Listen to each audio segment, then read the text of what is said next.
এই পর্যন্ত আসার পরে আমরা একটু চেক করে নিব যে বাহু ঘষলে অর্থাৎ ভর কমে যাচ্ছে, ভর কমে গেলে বিট কমে যায়। তাহলে ভরও কমাচ্ছি, বিটও কমে যাচ্ছে, সমানুপাতিক সম্পর্ক।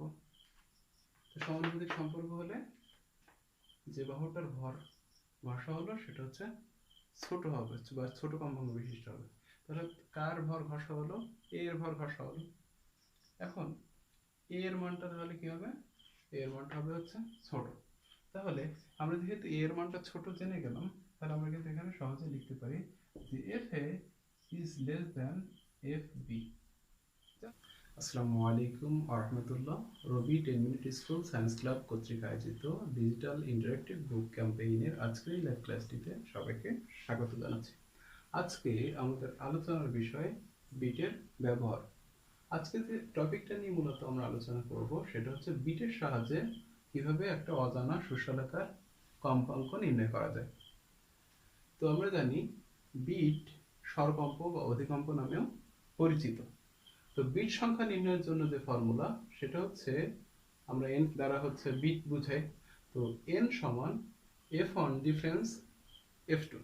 এখানে f1 মান হচ্ছে প্রথম সুষমাকার কম্পাঙ্ক, f2 হচ্ছে দ্বিতীয় সুষমাকার কম্পাঙ্ক, আর n বিট সংখ্যা। এই ডিফারেন্স প্রতীক দিয়ে আসলে কি বোঝায়? এখানে ডিফারেন্স বলতে বোঝায় যে f1 এবং f2 এর মধ্যে পার্থক্যটা কত। অর্থাৎ যদি f1 বড় হয় তখন হবে f1 মাইনাস f2, আর যদি f2 বড় হয় তখন হবে f2 মাইনাস f1। অর্থাৎ শর্তটা যদি হয় যে f1 is greater than f2, তাহলে বিটের যে সমীকরণ সেটা দাঁড়াচ্ছে এটা। আবার যদি শর্ত দাঁড়ায় যে f2 is greater than f1, তখন বিটের যে সমীকরণ সেটা দাঁড়াবে এরকম। তো এখন অজানা সুষমাকার কম্পাঙ্ক নির্ণয়ের জন্য যে টেকনিকটা ব্যবহার করি সেটা হচ্ছে অনেকে আমরা সহজে বুঝতে পারি না। তো আজকে আমি গতানুগতিক পদ্ধতির বাইরে গিয়ে একটা সম্পূর্ণ অভিনব একটা পদ্ধতি দেখাবো যে কিভাবে আমরা বিট সংখ্যা ব্যবহার করে অজানা সুষমাকার কম্পাঙ্ক নির্ণয় করতে পারি। তো আমরা যেটা বলছিলাম যে ডিফারেন্স দিয়ে যেহেতু আমরা বিট সংখ্যা নির্ণয় করি, তো আমাদের প্রথমে জানতে হবে যে f1 এর মানটা বড় নাকি হচ্ছে f2 এর মানটা বড়। কারণ আমরা যদি আগে থেকে না জানি যে কোন মানটা বড়, তাহলে আমরা কিন্তু সমীকরণটা ভালোভাবে দাঁড় করাতে পারবো না।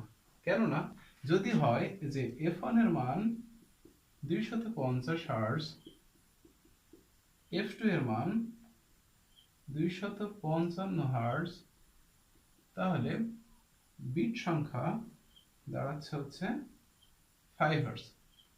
এখন যদি এরকম হয় যে f1 এর মানটা আমাদের অজানা সুষমাকার কম্পাঙ্ক, আমরা জানি না এটা, জাস্ট আমাদেরকে যখন দেয়া হলো তখন তার গায়ে 250 লেখা নেই। তো আমরা যদি এই সূত্র দিয়ে বিট সংখ্যা নির্ণয় করতে চাই, তো আমরা যদি আগে থেকে না জানি যে আমাদের যে অজানা সুষমাকার কম্পাঙ্ক যেটা বের করতে হবে এটা বড় নাকি এটা বড়, তাহলে হয়তো আমরা f1 মাইনাস f2 এর সমীকরণ বসাবো অথবা f2 মাইনাস f1 এর সমীকরণ বসাবো। তো ভুলটা কোথায় হবে? যদি আমরা প্রথম সমীকরণটা বসাই তাহলে পাবো হচ্ছে n সমান f1 মাইনাস f2। তো এক্ষেত্রে f1 এর যে মান, f1 এর মান বের হবে n প্লাস f2, অর্থাৎ n এর মান হচ্ছে এখানে 5, f2 এর মান হচ্ছে 255। তাহলে f1 এর মান আসছে হচ্ছে 260 হার্টজ। কিন্তু আমরা জানি যে f1 এর মান কিন্তু 250। তো এই ভুলটা কেন হলো? এই ভুলটা এজন্য হলো যে অজানা সুষমাকার কম্পাঙ্ক বড় নাকি জানা সুষমাকার কম্পাঙ্ক বড় এটা আমরা জানি না, এজন্য আমরা সূত্র বসাতে ভুল করেছি। তাহলে আমরা যদি নিচেরটা বসাই তাহলে কি মান পাই সেটা একটু বের করে দেখি। তো আমরা যদি দ্বিতীয় সূত্রটা বসাই তাহলে n সমান f2 মাইনাস f1, f1 সমান f2 মাইনাস n। তো এখানে f2 এর মান হচ্ছে 255 আর n এর মান হচ্ছে 5, তাহলে পাচ্ছি 250, যেটা আমাদের প্রদত্ত মানের সমান হচ্ছে। তাহলে দেখতে পাচ্ছি যে একটা সূত্র দুইটা ভিন্নভাবে ব্যবহার করার কারণে আমরা কিন্তু কখন কোন সূত্রটা নিব এটা বুঝতে পারি না। অর্থাৎ আমরা যদি আগে থেকে জানি যে F1 বড়, তাহলে কিন্তু এই সূত্রটা ব্যবহার করতে পারবো, অথবা যদি জানি যে F2 বড়, তাহলে কিন্তু দ্বিতীয় সূত্রটা ব্যবহার করতে পারবো। আমি মূলত আজকের এই টেকনিকটা ব্যবহার করে আমি সহজেই দেখাবো তো সহজে সুষমাকার কম্পাঙ্ক নির্ণয় করা যায়। তো আমরা সমীকরণটাকে একটু ভালোভাবে লিখে নিলাম। n f1 ডিফারেন্স f2, যদি f1 বড় হয় তাহলে সমীকরণটা এরকম হবে, আর যদি f2 বড় হয় তাহলে সমীকরণটা এরকম হবে। তাহলে আমরা প্রথম সমীকরণটা যদি দেখি, তাহলে আমরা লিখতে পারি হচ্ছে f1 বড় আর f2 এর মান হচ্ছে ছোট। আবার দ্বিতীয় সমীকরণটা যদি দেখি, f2 এর মান বড় এবং f1 এর মান ছোট। তাহলে প্রথমে আমরা একটা উদাহরণ নিই। আমরা কিন্তু এখানে লিখতে পারি যে f1 এর মানটা হচ্ছে ছোট আর f2 এর মানটা হচ্ছে বড়।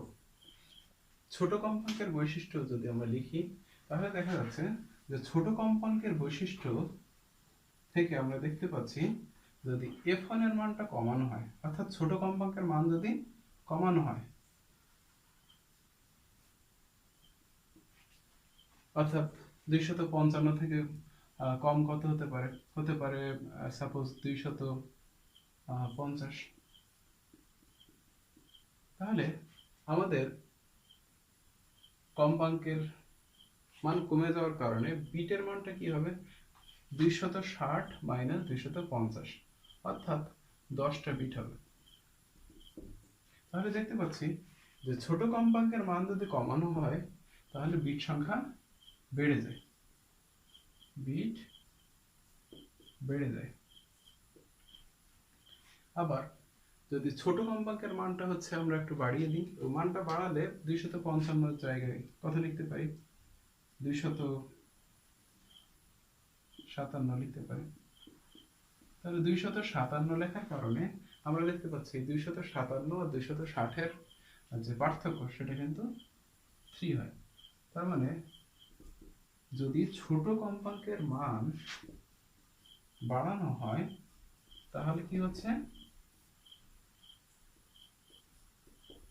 তাহলে দেখা যাচ্ছে যে বিট সংখ্যাটা কমে যাচ্ছে। আগে বিট ছিল কয়টি, 5টি, এখন বিট কয়টি হয়ে যাচ্ছে, 3টি। তার অর্থ হচ্ছে বিট কমে যায়। তাহলে আমরা ছোট কম্পাঙ্কের জন্য বৈশিষ্ট্য পেয়েছি যে ছোট কম্পাঙ্কের মান কমালে বিট বেড়ে যায় আর মান বাড়ালে বিট কমে যায়। তাহলে এখান থেকে কিন্তু একটা আমরা ডিসিশন নিতে পারি, এখানে কমানোর সাথে সম্পর্কটা হচ্ছে বেড়ে যাওয়ার সাথে, আর এখানে বাড়ানোর সাথে সম্পর্কটা হচ্ছে কমে যাওয়ার সাথে। অর্থাৎ আমরা বলতে পারি যে ছোট কম্পাঙ্কের বৈশিষ্ট্যটা হচ্ছে কম্পাঙ্ক আর বিটের জন্য ব্যস্তানুপাত। অর্থাৎ ছোট কম্পাঙ্ক যদি হয় তাহলে কম্পাঙ্ক বাড়ালে বিট কমে যাবে, আর কম্পাঙ্ক কমালে হচ্ছে বিট হচ্ছে বেড়ে যাবে। এটা হচ্ছে ছোট কম্পাঙ্কের বৈশিষ্ট্য। এখন আমরা যদি বড় কম্পাঙ্কের বৈশিষ্ট্য দেখি, তো প্রথমে আমরা যদি বড় কম্পাঙ্কের মানটা হচ্ছে বাড়াই, তো 260 আছে, আমরা সাপোজ ধরে নিলাম এটা হয়ে গেল 265 হার্টজ। 265 হার্টজ হওয়ার কারণে পার্থক্যটা কত হবে, 10 হবে, অর্থাৎ বিট হবে হচ্ছে 10টি। তাহলে দেখতে পাচ্ছি যে বড় কম্পাঙ্কের মান বাড়ানো হলে বিট সংখ্যাটা আগের তুলনায় কি হয়ে যায়, বেড়ে যায়, বিট বেড়ে যায়। আবার আমরা যদি বড় কম্পাঙ্কের মানটা হচ্ছে কমাই, তাহলে বিট সংখ্যার কি পরিবর্তন হবে, আমরা দেখতে পাচ্ছি যদি বড় কম্পাঙ্কের মানটা যদি কমানো হয়, অর্থাৎ 260 এর জায়গায় আমরা যদি 257 চিন্তা করি, তাহলে আমাদের যে বর্তমান বিট সেটা দাঁড়াবে হচ্ছে 2টিতে, অর্থাৎ 2টিতে।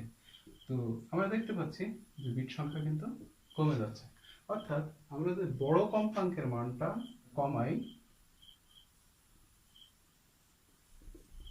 কমানো হলে বিটের মানটা হচ্ছে কি হয়ে যাচ্ছে, কমে যাচ্ছে।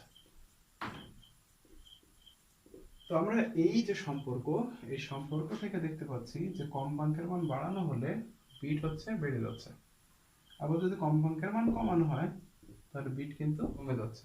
তাহলে বড় কম্পাঙ্কের বৈশিষ্ট্যটাকে আমরা কিন্তু লিখতে পারি যে কম্পাঙ্কর সাথে বিটটা হচ্ছে সমানুপাতিক, অর্থাৎ কম্পাঙ্কের মান বাড়লে বিটটা কিন্তু বেড়ে যাচ্ছে। এবং আমরা ছোট কম্পাঙ্কের জন্য দেখেছি, ছোট কম্পাঙ্কের জন্য বা যেটার মান ছোট ছিল তার জন্য ছিল যদি কম্পাঙ্কের মান হচ্ছে বাড়ানো হয় তাহলে বিট কমে যায়, আর যদি কম্পাঙ্কের মানটা কমানো হয় তাহলে বিট বেড়ে যায়। তাহলে এই দুইটা সম্পর্ক থেকে সহজে আমরা কিন্তু বুঝতে পারবো যে কোন সুস্বলাকার মানটা ছোট আর কোন সুস্বলাকার মানটা বড়। অর্থাৎ যদি আমরা দেখি যে কম্পাঙ্ক কমালে বিট বেড়ে যাচ্ছে অর্থাৎ ব্যস্তানুপাতিক হচ্ছে, তাহলে সেটা হচ্ছে ছোট কম্পাঙ্ক হবে, অর্থাৎ সেটা হচ্ছে বিয়োগ আকারে বলবে। আর যদি দেখি যে কম্পাঙ্ক বাড়ালে বিট বাড়ে বা কম্পাঙ্ক কমালেও বিট কমে, যেটা সমানুপাতিক সম্পর্ক, এরকম সমানুপাতিক সম্পর্ক হলে আমরা কিন্তু বলতে পারি সেই কম্পাঙ্কটা বড়। তাহলে আমরা যদি একসাথে লিখি, অর্থাৎ আমরা যদি আলাদাভাবে লিখি তাহলে ছোট কম্পাঙ্কের বৈশিষ্ট্য হচ্ছে বিট আর কম্পাঙ্ক হচ্ছে ব্যস্তানুপাতিক, অর্থাৎ কম্পাঙ্কের মান বাড়ালে বিট কমে যাবে অথবা কম্পাঙ্কের মান কমালে বিট বেড়ে যাবে। এরকম হলে আমরা সহজে বুঝে নিব যে সেই সুস্বলাকারটা হচ্ছে ছোট কম্পাঙ্ক বিশিষ্ট। আবার যদি এরকম হয়, বড় কম্পাঙ্কের বৈশিষ্ট্য থেকে দেখতে পাচ্ছি যে কম্পাঙ্ক বাড়ালে বিট বেড়ে যায়, আবার কম্পাঙ্ক কমালে বিট কমে যায়। অর্থাৎ যে সুস্বলাকার কম্পাঙ্ক বাড়ালে বিট বেড়ে যাবে অথবা কম্পাঙ্ক কমালে বিট কমে যাবে, সেই সুস্বলাকার কম্পাঙ্ককে আমরা বড় কম্পাঙ্ক বলব। তাহলে আমরা কিন্তু এই দুইটা বৈশিষ্ট্য থেকে সহজে বুঝতে পারবো যে কোন সুস্বলাকার কম্পাঙ্কটা ছোট আর কোনটা হচ্ছে বড়। তো যদি আমরা সুস্বলাকার মধ্যে কোনটা বড় আর কোনটা ছোট নির্ণয় করতে পারি, তাহলে সহজে কিন্তু আমরা এই সমীকরণে কোনটার মান আগে বসাবো আর কোনটা পরে বসাবো সেটা কিন্তু সহজেই আমরা বুঝতে পারবো। তো এটাই ছিল এখানের টেকনিক। তাহলে আমরা দেখতে পাই যে সকল ম্যাথ অজানা সুস্বলাকার কম্পাঙ্ক নির্ণয়ের জন্য দেওয়া হয়, সেই সকল ম্যাথে বারবার কয়েকটি টার্ম চলে আসে। সেই কয়েকটা টার্ম হচ্ছে যে সুস্বলাকারকে মোম দিয়ে ঘষা হয়েছিল, অথবা মোম লাগানো হয়েছিল, অথবা সুস্বলাকার ভর কমানো হলো, অথবা সুস্বলাকার ভর বাড়ানো হলো। তাহলে ওই টার্মগুলো দ্বারা আসলে কি বোঝায়? ভর বাড়ালে জিনিসটা ভারী হয়ে যায়, তাহলে বোঝাই যাচ্ছে কম্পাঙ্ক কমে যাবে। আর যদি ভর কমানো হয়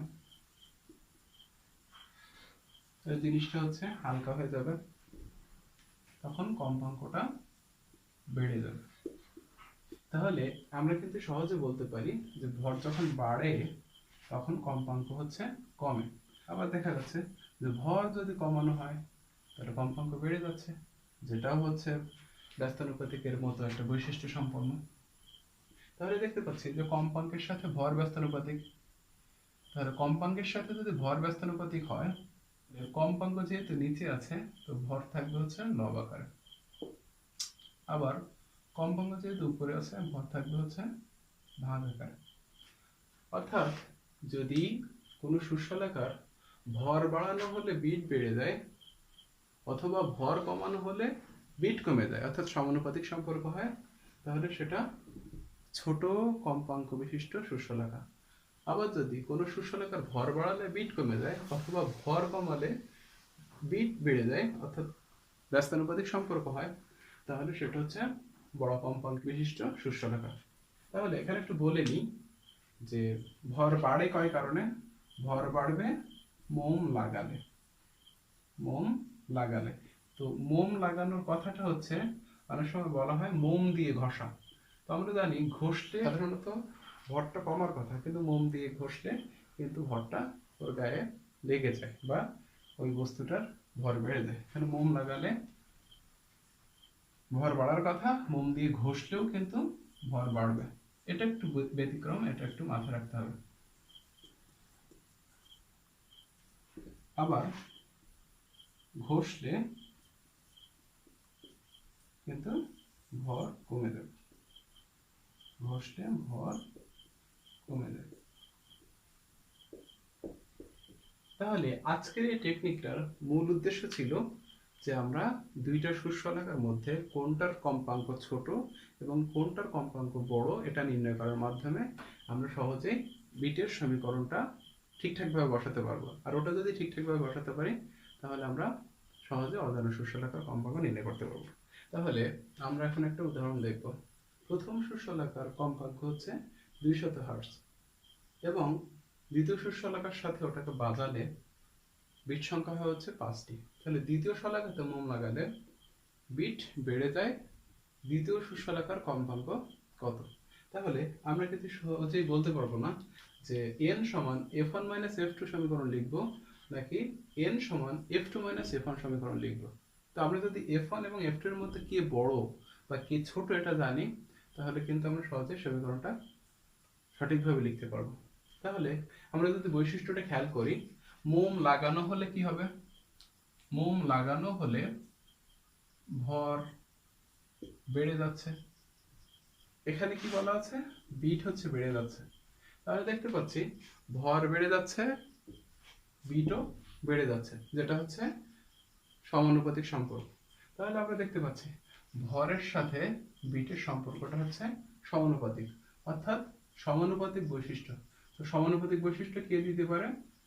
ছোট কম্পাঙ্ক বিশিষ্ট শস্যশলাকা। যেহেতু মোম লাগাচ্ছি দ্বিতীয় শস্যশলাকাতে, তার মানে দ্বিতীয় শস্যশলাকাই হচ্ছে ছোট কম্পাঙ্ক বিশিষ্ট। যদি প্রথম শস্যশলাকাতে মোম লাগালে ভর বেড়ে যেত, তাহলে এই বৈশিষ্ট্যটা হচ্ছে প্রথম শস্যশলাকার জন্য। যেহেতু দ্বিতীয় শস্যশলাকাতে মোম লাগানোর কারণে সমানুপাতিক সম্পর্কটা ঘটছে, তার দ্বিতীয় শস্যশলাকাটা হচ্ছে ছোট কম্পাঙ্ক বিশিষ্ট। তার মানে আমরা লিখতে পারি n সমান f1 f2। f2 কেন? কারণ f2 এর মানটা ছোট। তাহলে এখান থেকে আমরা কিন্তু সহজেই f2 এর মানটা বের করতে পারি। তাহলে f2 সমান f1 n, অর্থাৎ f1 এর মান হচ্ছে 200 5 অর্থাৎ 195 হার্টজ। আমরা জানি না যে f1 বড় নাকি f2 বড়। তাহলে কে বড় আর কি ছোট এটা যদি জানি তাহলে বিটের সমীকরণটা সঠিকভাবে লিখতে পারবো। তাহলে আমরা একটু চেক করি। দ্বিতীয় শলাকাকে হচ্ছে ঘষা হচ্ছে। তো আমরা জানি শলাকাকে যখন শুধু ঘষা হয় তখন তার ভর কমে যায়। কি হয়ে যায়? ভর কমে যায়। তাহলে ভর কমে যাচ্ছে এবং সেক্ষেত্রে বিট বেড়ে যাচ্ছে। ভর কমে গেলে যদি বিট বেড়ে যায় তাহলে কমা বাড়া এই সম্পর্কটা হচ্ছে ব্যস্তানুপাতিকের। তাহলে আমরা দেখতে পাচ্ছি ভর কমে গেলে যদি বিট বেড়ে যায় অথবা ভর বেড়ে গেলে যদি বিট কমে যায়, সেই বৈশিষ্ট্যটা হচ্ছে ব্যস্তানুপাতিক বৈশিষ্ট্য, অর্থাৎ সেটা বড় কম্পাঙ্ক বিশিষ্ট শস্যশলাকা। অর্থাৎ যে বাহুটার ভর বাড়ানো কমানো হচ্ছে সেই বাহুটা হচ্ছে বড় কম্পাঙ্ক বিশিষ্ট, অর্থাৎ এক্ষেত্রে দ্বিতীয় শস্যশলাকাটা হচ্ছে বড় কম্পাঙ্ক বিশিষ্ট। তাহলে আমরা সমীকরণটি কিন্তু সহজেই লিখতে পারি যে n সমান f2 f1। এর আগের ম্যাথটিতে আমরা কিন্তু f1 f2 লিখেছিলাম কারণ f2 ছোট ছিল। এক্ষেত্রে দ্বিতীয় শস্যশলাকা কি? ব্যস্তানুপাতিক বৈশিষ্ট্যের কারণে বড় কম্পাঙ্ক বিশিষ্ট। তাহলে আমরা কিন্তু লিখতে পারি f2 সমান n প্লাস f1। n এর মান হচ্ছে 5, f1 এর মান হচ্ছে 200। তাহলে এখান থেকে আমরা সহজে লিখতে পারি 205 হার্টজ। তাহলে এভাবে আমরা সহজেই সমস্ত বিট সম্পর্কিত ম্যাথগুলো করতে পারবো। তবে দুইটা ব্যতিক্রম আছে। ব্যতিক্রম দুইটা কি আমরা একটু দেখে নিই। আমরা যদি এই দুইটা উদাহরণ বিবেচনা করি তাহলে দেখতে পাচ্ছি যে প্রথম শস্যশলাকার কম্পাঙ্ক 200 হার্টজ, দ্বিতীয়টার সাথে একসাথে বাজালে বিট সংখ্যা হবে হচ্ছে 5টি। শর্তে বলা আছে যে প্রথম শস্যশলাকার ভর বাড়ালে বিট একই থাকে, দ্বিতীয় শস্যশলাকার কম্পাঙ্ক কত। তো এর আগে আমরা যে রুলটা ব্যবহার করেছি সেখানে বারবার বলেছি যে ব্যস্তানুপাতিক যদি সম্পর্ক হয় তাহলে হবে হচ্ছে বড় কম্পাঙ্ক বিশিষ্ট শস্যশলাকা, আর যদি সমানুপাতিক সম্পর্ক বিশিষ্ট হয় তাহলে সেই শস্যশলাকাটা হবে হচ্ছে ছোট কম্পাঙ্ক বিশিষ্ট শস্যশলাকা। তাহলে এক্ষেত্রে যেহেতু ভর বাড়ানো হচ্ছে কিন্তু বিট একই থাকছে, তো এটাকে আমরা ব্যস্তানুপাতিকও বলতে পারছি না বা সমানুপাতিকও বলতে পারছি না। আবার দ্বিতীয় অঙ্কটাতে বলা হচ্ছে যে প্রথম সুষমাকার ভর কমালে বিট একই থাকে, অর্থাৎ ভর কমাচ্ছে যদি বিট একই থাকে, তো কমার সাথে বাড়া বা কমা, বাড়ার সাথে কমা বা সমানুপাতিক বা ব্যস্তানুপাতিক কোনো ফর্মেই আমরা নিতে পারছি না। তাহলে এই ঘটনাটা কেন ঘটছে সেটা আমরা একটু দেখি। এক্ষেত্রে বিট সংখ্যা কত? 5টি। ছোট কম্পাঙ্কের বৈশিষ্ট্য বের করার আগে আমরা এখান থেকে একটা সুন্দর সম্পর্ক দেখব। যদি বিট সংখ্যা আমরা একই রাখতে চাই তাহলে আমরা লিখতে পারি যে 300 থেকে দ্বিতীয় সুষমাকার কম্পাঙ্ক 305, এর থেকে যদি একটু বড় মান নিই তাহলে সেটা হবে হচ্ছে 310 হার্জ বিশিষ্ট, আর 300 থেকে ছোট নিলে হবে 295 হার্জ বিশিষ্ট। অর্থাৎ 295 না হলে 300 এর সাথে 5 বিট তৈরি করবে না। 300 এবং 305 এর মধ্যে তো বিট 5 আছেই। আবার 305 এর পর 310 সম্পর্ক বিশিষ্ট না হলে বিট সংখ্যা 5 থাকবে না। এটা কখন হবে? দেখতে পাচ্ছি যদি আমরা বড় কম্পাঙ্কের মানটা যদি কমাই, অর্থাৎ বড় কম্পাঙ্কের মানটা যদি এমন ভাবে কমাই যে সেটা পরিবর্তিত হয়ে 295 হয়ে গেল, তাহলে কিন্তু f1 এর সাথে সে 5টা বিট উৎপন্ন করবে। আবার যদি ছোট কম্পাঙ্কের মানটা বড় করি, এমন ভাবে বড় করি যে 310 হয়, তাহলে কিন্তু সে বড় কম্পাঙ্কের সাথে বিট সংখ্যা 5টি উৎপন্ন করবে। অর্থাৎ ছোট কম্পাঙ্কের বৈশিষ্ট্য হচ্ছে মান বাড়িয়ে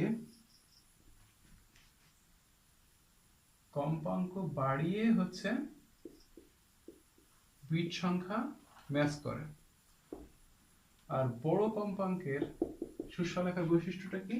সেটা হচ্ছে মান কমিয়ে প্রথম সুষমালেখার সাথে বিট সংখ্যা একই রাখে, অর্থাৎ কম্পাঙ্ক কমায়। এটা কখন ঘটবে? শুধুমাত্র অপরিবর্তনীয় অবস্থায়, অর্থাৎ বিটের মান যখন একই থাকে তখন আমরা ছোট বড় কিভাবে বুঝবো?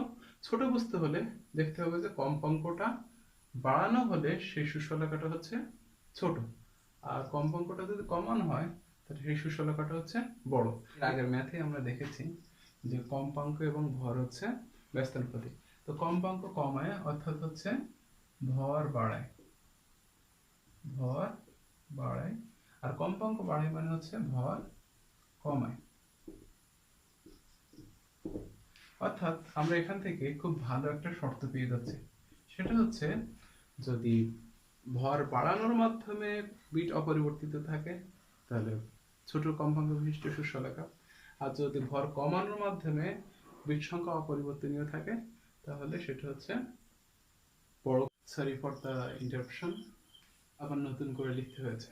যাই হোক, আমরা যেটা বলছিলাম, কোনো বাহুর বা সুষমালেখার ভর বাড়ানোর পর বিট অপরিবর্তিত থাকে তাহলে সেটি বড় কম্পাঙ্ক বিশিষ্ট সুষমালেখা, আর যদি কোনো সুষমালেখার ভর কমানোর পর বিট সংখ্যা অপরিবর্তিত থাকে তাহলে সেটি ছোট কম্পাঙ্ক বিশিষ্ট সুষমালেখা। তাহলে আমরা দুইটা অঙ্ক সমাধান করি। তাহলে 1 নম্বর থেকে আমরা দেখতে পাচ্ছি যে প্রথম শলাকার ভর বাড়ালে বিট অপরিবর্তনীয় থাকে, অর্থাৎ ভর বাড়ানো হচ্ছে এবং বিট অপরিবর্তিত। তো আমরা জানি যে ভর যদি বাড়াই তাহলে ভর বাড়ালে সেই বাহুটা হবে হচ্ছে বড় কম্পাঙ্ক বিশিষ্ট, অর্থাৎ প্রথম সুষমালেখাটা হবে হচ্ছে বড় কম্পাঙ্ক বিশিষ্ট। অর্থাৎ প্রথমটা হবে বড়, দ্বিতীয়টা হবে হচ্ছে ছোট। তাহলে আমরা সহজে লিখতে পারি f2 সমান f1 মাইনাস n। f1 এর মান হচ্ছে 200 মাইনাস n এর মান হচ্ছে 5, 195। তো এভাবে কিন্তু সহজে মান বের করা যায়। আবার 2 নম্বর অঙ্কের জন্য যদি দেখি তাহলে শর্তটা দেখতে পাচ্ছি যে প্রথম শলাকার ভর কমালে বিট অপরিবর্তনীয় থাকে, অর্থাৎ ভর কমানো হচ্ছে। তো ভর কমানো হলে আমরা জানি যদি বিট অপরিবর্তিত থাকে তাহলে সেই সুষমালেখার কম্পাঙ্কটা হবে হচ্ছে ছোট, অর্থাৎ প্রথম সুষমালেখার কম্পাঙ্কটা হবে হচ্ছে ছোট। তো প্রথম সুষমালেখা যেহেতু কম্পাঙ্ক ছোট, তার মানে প্রথমটা যাবে পরে এবং f2 হবে হচ্ছে আগে, যেটা এটার সম্পূর্ণ বিপরীত। তাহলে আমরা এখান থেকে f2 সমান কি লিখতে পারি? n প্লাস f1 লিখতে পারি। তো n এর মান হচ্ছে 5 আর f1 এর মান হচ্ছে 200, তাহলে কত হয় 205 হার্টজ। তাহলে আমরা যদি সবগুলো টার্মকে একসাথে একটা ছকের মধ্যে লিখি তাহলে আমরা এরকম একটা ছক পাচ্ছি। তাহলে আমরা আবার একটু রিপিট করি যে কোনো সুষমাকার ভর বাড়ালে যদি বিট বেড়ে যায় বা ভর কমালে যদি বিট কমে যায় অর্থাৎ সমানুপাতিক সম্পর্ক হয়, তাহলে সেই সুষমাকারটার কম্পাঙ্কটা কি হবে, ছোট কম্পাঙ্ক হবে। আবার যদি কোনো সুষমাকার ভর বেড়ে গেলে বিট কমে যায় অথবা ভর কমে গেলে বিট বেড়ে যায়, তাহলে সেই সুষমাকার কম্পাঙ্কটা হবে হচ্ছে বড়। কিন্তু ভর বাড়ানোর পর যদি বিট অপরিবর্তনীয় থাকে তাহলে সেই বাহুটার কম্পাঙ্ক হবে বড়। আবার যদি ভর কমানোর পরও বিট অপরিবর্তিত থাকে তাহলে সেই বাহুটার কম্পাঙ্কের মানটা হবে ছোট। তাহলে এই ছকটা ব্যবহার করে আমরা কিন্তু যে কোনো গাণিতিক সমস্যা সহজেই সমাধান করতে পারি। এখন অনেকেই বলতে পারো যে এরকম কোনো ছক দিয়ে আমি পরীক্ষার খাতায় যদি ম্যাথ করি তাহলে সেটা গ্রহণযোগ্য হবে কিনা। যেহেতু এই ট্রিক্সটা একটু আনঅফিসিয়াল, তো তোমরা একটা কৌশল অবলম্বন করতে পারো যে এক্সাম হলে কিভাবে তুমি অফিসিয়াল ভাবে এই ম্যাথটা করতে পারো, যদিও তুমি সেই ম্যাথ করার মধ্যে এই ছকটাই ব্যবহার করবা কিন্তু অফিসিয়ালি। সেটা কিভাবে, সেটা একটা আমরা গাণিতিক সমস্যার মাধ্যমে আমরা একটু দেখি। দেওয়া আছে যে এর শলাকার কম্পাঙ্ক 500 হার্টজ, এ ও বি একত্রে বাজালে 5টি বিট দেয়। এ এর বাহু ঘষলে বিট কমে যায়, বি এর কম্পাঙ্ক কত? তাহলে আমরা কিন্তু শুরুতেই লিখতে পারি এফ এ সমান হচ্ছে 500 হার্টজ, বিট সংখ্যা অর্থাৎ এন সমান হচ্ছে 5। এখন এফ বি সমান হচ্ছে 40। তো আমরা জাস্ট এক্সাম হলে কি লিখবো, লিখবো হচ্ছে যেহেতু, তারপরে এই শব্দটা উঠিয়ে দিব, এ এর বাহু ঘষলে বিট কমে যায়,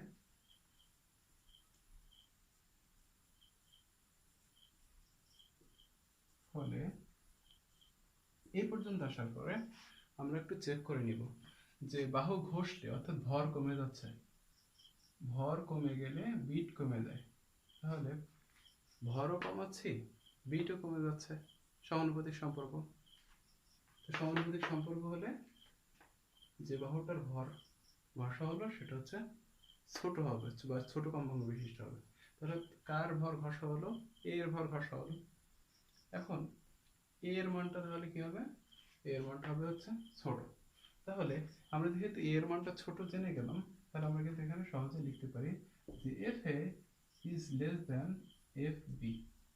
জাস্ট আমরা এইটুকু মান বা এইটুকু সম্পর্ক বের করার জন্য আমরা এই যে ছক, এই ছকের সাহায্য নিব। তাহলে এটা যদি আমরা জানি তাহলে আমরা লিখতে পারি এন সমান F B minus F A, কারণ সবসময় বড়টা থেকে ছোটটা বিয়োগ হবে।